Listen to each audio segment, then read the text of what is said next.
السلام عليكم حبايبي، ازيكم عاملين ايه؟ يا رب دايما تكونوا بخير. اللهم صل وسلم وبارك على سيدنا محمد وعلى اله وصحبه اجمعين. النهارده بقى هنعمل مع بعض البانيه.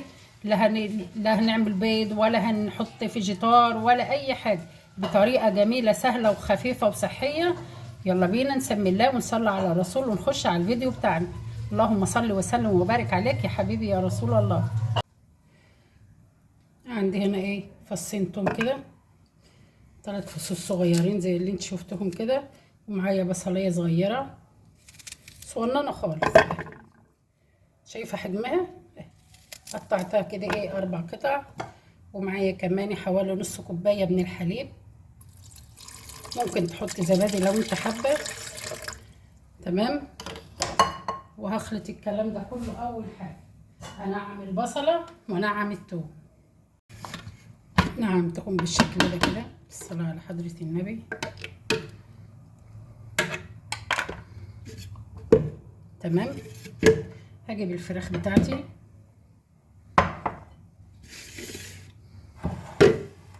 ده صدر فرخة ونص كماني، قطعتهم شرايح بالشكل ده كده اهي. او لو عندك شرايح جايباها متقطع جاهز، شرايح مجهزة حلوة زي الفل. تمام. هنزل بقى بالخليط اللي انا عملته. نزلت بالخليط بتاعي كده.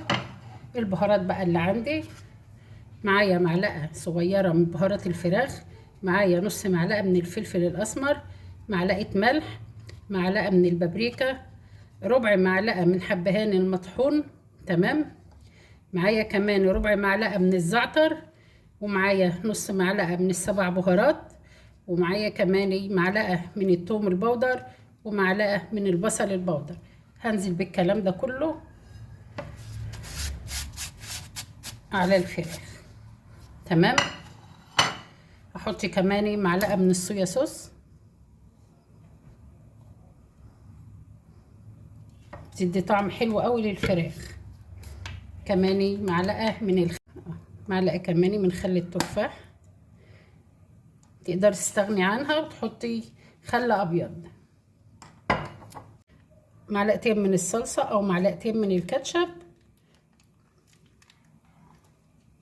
اهي بالشكل ده كده. وهمسك بقى الخليط بتاعي ده كله الفه في بعضه. بسم الله.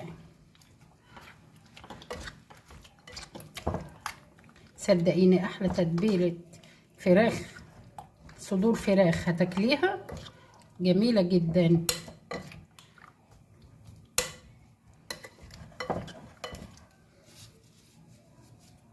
شيل المعلقه واتبلها بقى كده ايه كلها بالشكل ده كده.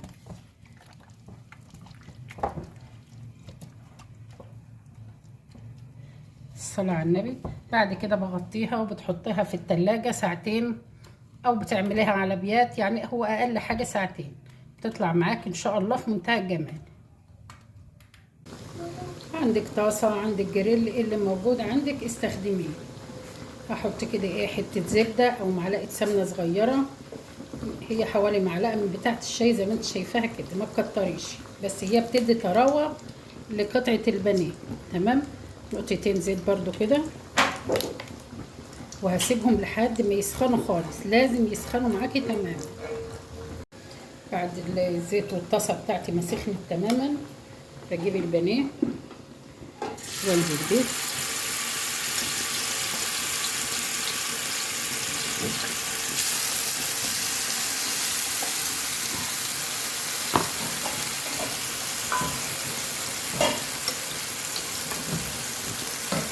خلاص خلصت. دي عاملة من ده على دي.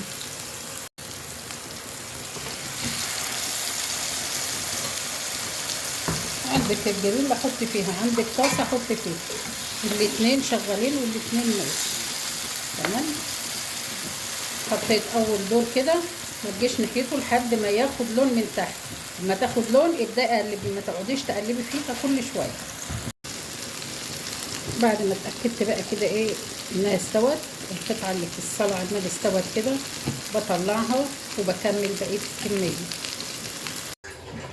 خلصت الكميه، مسكت الطاسه كده او الجريلا، نضفتها خالص من كل الحاجات اللي كانت محروقه فيها، وحطيت معلقه واحده زيت لان هي ما عادش فيها اي حاجه ناشفه. تمام.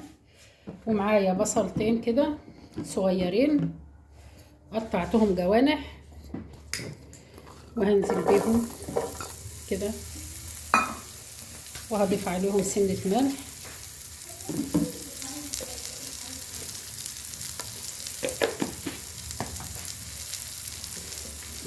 وافضل اقلب فيهم لحد ما ياخدوا معايا لون. بصل المشوي كمان تاكليه احلى من الفراخ كمان. بسم الله ما شاء الله، جميل جدا كده. بالصلاه على النبي البصل خلاص كده يدبل وخد معايا لون خفيف كده، يعني ما تحمرهوش قوي. الصلاه على حضره النبي. ايه رايك يا ياسين؟ ايه رايك؟ عمال يقول لي الريحه الريحه، يلا انا عايز اكل، مش كده؟ ايه اتكلم قول يلا. ها حلو ها حلو. ماشي يا بابا. حلو.